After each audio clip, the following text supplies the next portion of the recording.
हरस व हवस ने इंसानी इक़्तिदार को आहनी शिकंजों में जकड़कर मुफलिसी और बेबसी को आम कर दिया, जिससे ज़िंदगी की बिस्मिल की तरह तड़पती सिसकती अपना वजूद खोती जा रही है। इंसाफ करने के तरीक़े बदल चुके हैं, जिससे इंसानियत शर्मसार होकर गोशे नशीन होती जा रही है।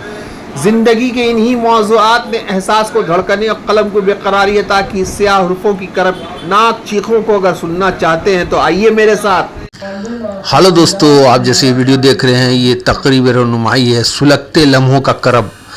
ये सुलगते लम्हों का करब का किताब का इजरा हुआ ज़ेर एहतमाम था अंजुमन पासबान अदब और बज़्म शाकरी कोलकाता की जानिब से। आपको ये बताते चले, ये मौलाना अबू कलाम आज़ाद ऑडिटोरियम मगरिब बंगाल उर्दू एकेडमी में हुआ था। ये 22 जून को शाम के वक्त इसका जो है तकरीब रहनुमाई हुई। स्टेज पर आपको जैसे नज़र आ सकेगा, इन लोगों गुलपोशी वगैरह कर रहा था। आपको बताते चले कि इसकी सदारत डॉक्टर दुबैर अहमद साहब ने किया था, सदर शेबा उर्दू, और इजराए बदस्त जनाब नदीमुल हक साहब MP वाइस चेयरमैन मगरिब बंगाल उर्दू एकेडमी के हाथों से हुआ। और इसमें आपको बताते चले कि यहाँ मेहमान खुसूसी डॉक्टर इम्तियाज़ वहीद, डॉक्टर वहीदुल हक, मोहतरमा उमर झुंझुनवाला और काफ़ी लोग इसमें शिरकत किए थे। तकरीब का आगाज़ तिलावत कलाम पाक के बाद डॉक्टर अहमद मिराज की खैर मुक़द्दमी कलमात से हुआ। डॉक्टर अबू जिलानी ने इफ्तिताही गुफ्तगू फरमाई और प्रोग्राम को बामाने अंदाज किया। इस मौके पर मौजूद मेहमानों को खूबसूरत गुलदस्ता पेश करके गुलपोशी की गई और इज़्ज़त अफजाई के तौर पर उन्हें तोहफे पेश किए गए, जिन्हें हाज़रीन ने पुरखुलूस अंदाज में सराहा। इस गुफ्तगू के दौरान जनाब अंजुम अज़ीमाबादी, जनाब मुस्तफ़ा अकबर मुमताज़, जनाब अशरफ अहमद जाफरी, जनाब परवेज़ ताहिर किताब की अहमियत और अफसानों की मौनियत और मुंसलिक की अदबी खिदमत पर अपने ख़यालात का इजहार किया। जनाब खान शीन कन्वर साहब किताब हैं अपनी तासीरात पेश की और तमाम मौज़ज़ मेहमानों और सामीन और मुंतज़मीन का तहे दिल से शुक्रिया अदा किया। प्रोग्राम के निज़ामत का फ़राइज़ नहायत खुश असलूबी के साथ जनाब शीन अनवर ने अंजाम दिए, जबकि अख्ताम पर जनाब शकील अफरोज़ साहब ने इज़हार तशकीर दिया। आपको बताते चले, ये उर्दू एकेडमी में सुलगते लम्हों का करब का एक किताब का इजरा हुआ, जहाँ पे काफ़ी लोग सामीन आए हुए थे और ये काफ़ी देर तक चलता रहा। इसके बाद मुशायरा का प्रोग्राम हुआ था। आइए देखते हैं कुछ झलकियाँ। मैं मोहम्मद जावेद खान, JKV कोलकाता न्यूज़। मैं फिर से हमारे उस्ताद साहब हैं जनाब खान शीन कुंवर साहब को मुबारकबाद देता हूँ कि उनकी दूसरी किताब है और मेरे ख्याल से मजीद किताब भी आएंगी, क्योंकि जो आर्टिस्ट होता है, जो मुसन्निफ होता है, जो नज़र निगार होता है, वो अपने तजुर्बे को एक जगह इकट्ठा करके आपके सामने लाता जाएगा। आपकी जिम्मेदारी बनती है कि जब आप मैं शुक्रगुजार हूँ अराकीन अंजुमन पासबान अदब और बज़्म शाकरी के अराकीन का कि उनकी कोशिशें रंग लाई और लोगों की मोहब्बत, उनके जज्बे उन्हें इस मौसम में भी नहीं रोक पाए। वो लोग तशरीफ़ लाए, हम तहे दिल से शुक्रगुजार हैं।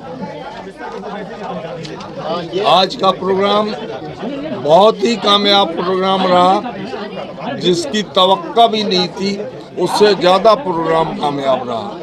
क्या कहानी है, क्या अफसाने इस प्रोग्राम हमारे एक जो किताब हिर्स हवस ने इंसानी इक़्तिदार को आईनी शिकंजों में जकड़कर मुफलिसी और बेबसी को आम कर दिया है, जिससे ज़िंदगी बिस्मिल की तरफ तड़पती सिसकती अपना वजूद खोती जा रही है। इंसाफ करने के तरीके बदल चुके हैं, जिससे इंसानियत शर्मसार होकर गोशा नशीन होती जा रही है। ज़िंदगी के इन्हीं मौज़ूआत ने एहसास को धड़कने और कलम को बेकरारी अता की। स्याह हर्फ़ों की करबनाक चीखों को मैंने इस किताब में पेश किया है। एक कलमकार जो होता है, जो राइटर होता है, वो ज़माने की कर्ब का ख्याल रखता है, अपनी कर्ब उसके सामने कोई माने नहीं रखती। ये आलम, पूरे आलम का कर्ब है, बगैर भेदभाव, बगैर जात पात, यहाँ कोई भेदभाव नहीं। इंसानियत के नाम पे ये किताब है, जहाँ इंसानी कदरें कमज़ोर पड़ रही हैं, इंसानियत कमज़ोर पड़ रही है, शरपसंदी ताकतवर हो रही है, जुल्म बढ़ता जा रहा है, हुकूक की पामाली हो रही है, इंसाफ करने के तरीके बदल चुके हैं, वहाँ ऐसे मौज़ूआत पे बहस करने के लिए इस किताब को लिखना पड़ा है। अंजुमन पासवान अदब और बज़्म शाकिरी, जिस तरीके से यहाँ पे सुलगते लम्हों का करब आजकल नौजवानों को नहीं देखा जाता है कि इस तरीके के प्रोग्राम वगैरह में अटेंड करें, आप क्या कहने को? मैंने कहा इससे पहले अपनी बात में कि ये ज़माना जो है, चूँकि इलेक्ट्रॉनिक्स ईजादात ने पढ़ने के मामले को, निज़ाम को दरहम बरहम कर दिया है।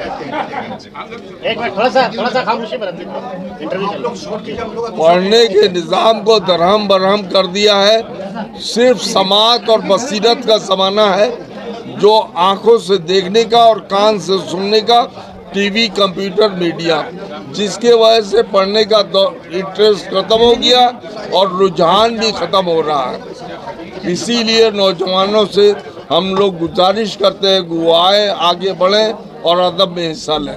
शुक्रिया जी। ये खान शीन कुंवर साहब को बहुत बहुत मुबारकबाद की। इनके अफसाने बहुत ही खूबसूरत हैं और वो दिल को झंझोड़ देने वाले हैं।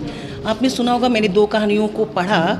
ये दोनों कहानियाँ हमें अंदर तक कुरेदती है कि हम क्या कर रहे हैं। एक तरफ एक शख्स है जिसे बार बार कोर्ट में खड़ा होना पड़ा सिर्फ इसलिए, एक बार उसे कहा गया कि उसके अंदर जिनसी कमी है और दूसरी बार ये कहा गया कि उसने तो बलात्कार किया अपनी पत्नी का। तो एक व्यक्ति के साथ कैसी जहनी जो उलझाव चला, वो जो हंस रहा है कोर्ट में और बता रहा है कि वो समझ नहीं पा रहा कि जहनी तौर पे वो बीमार है या इलाज की ज़रूरत इस निज़ाम को है।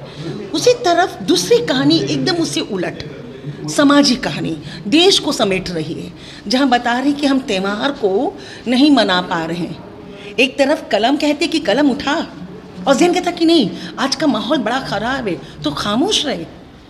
हम ईद जैसा त्यौहार जो हमारा हक है, त्यौहार को मनाना एक बच्चे का हक है, उस त्यौहार को हम नहीं मना पा रहे। मुफलिसी है, जो युद्ध चल रहा है, जो जंग चल रहा है, उस जंग में हमारी खुशियाँ तबाह हो रही हैं।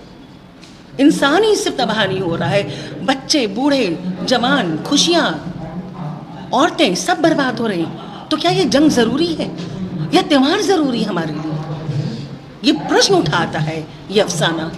तो मुझे तो इनके अफसाने बहुत अच्छे लगे और मैं तो ये चाहती हूँ और मेरी दुआ है, मेरी प्रार्थना है कि इनके अफसाने लोगों तक पहुँचें, क्योंकि अफसाने हर रीडर के पास पहुंचनी चाहिए। जैसे कभी देखा जाता है कि सोशल मीडिया का ज़माना है, इस हिसाब से किताब लिखना काफ़ी महंगा लगता है, लोग काफ़ी मेहनत करते हैं। किताब खरीद के पढ़ें? बिल्कुल, किताब नहीं खरीदेंगे तो किताब को छापने का कोई तुक नहीं बनता। फिर हम सोशल मीडिया पे कहानी डाल दें, आप मेरी कहानी चुरा लें, मैं उसकी कहानी चुरा लूँ, वो उसकी कहानी चुरा ले। सोशल मीडिया जो है वो वक्ती है। आपने सोशल मीडिया पे आप गए, सोशल मीडिया से बाहर आते हैं, उसको भूल जाते हैं। उसमें आपने क्या लिखा पढ़ा उसको आप भूल जाते हैं। आप सिर्फ नफ़रत याद रख पाते हैं। उसके बाद सोशल मीडिया ने नफ़रत को फैलाया है, चाहे व्हाट्सएप हो, चाहे फेसबुक हो, चाहे ट्विटर हो। आप अपने मतलब की खबरों को निकालते हैं, पढ़ते हैं और उसी में जीना पसंद करते हैं। वहाँ आपको अदब नहीं मिल रही है, वहाँ पर आपको जज्बात नहीं मिल रहे, आपको सिंपैथी नहीं मिल रही, आपको इंसानियत नहीं मिल रही। आपका जो मज़हब है वो मज़हब का अलग रूप वहाँ नज़र आ रहा है। तो हमारा मज़हब अब सोशल मीडिया में बदल गया, उसका रूप बदल गया और हम उस रूप में बह रहे हैं। इसलिए ज़रूरी है कि हम अफसानों की किताबों को या इस तरह की किताबें जो आ रही हैं उन्हें हम पढ़ें और लोगों तक पहुंचाएं। सिर्फ खुद नहीं पढ़ें, उसकी चर्चा हम, अगर एक किताब मैंने पढ़ी है, जैसे 2 अफसाने मैंने पढ़े, तो ये मैं अपने जो मेरा ड्रामा ग्रुप है उस ड्रामे ग्रुप के सामने मेरे जितने 35, 40, 50 जो मेरे कलाकार हैं उनके सामने इस अफसाने को मैं पढ़ूंगी, इस पर जिक्र करूँगी, तो ये अफसाने उन तक पहुँचेंगी। तो मेरा तो ये कहना कि आप अगर एक अफसाना पढ़ते हैं और आपको अच्छा लगता है तो आप 2, 4, 8, 10 लोगों से उसकी चर्चा करें ताकि वो किताब खरीदे। ज़रूरी है किताब खरीदना और उस पर चर्चा करना। शुक्रिया।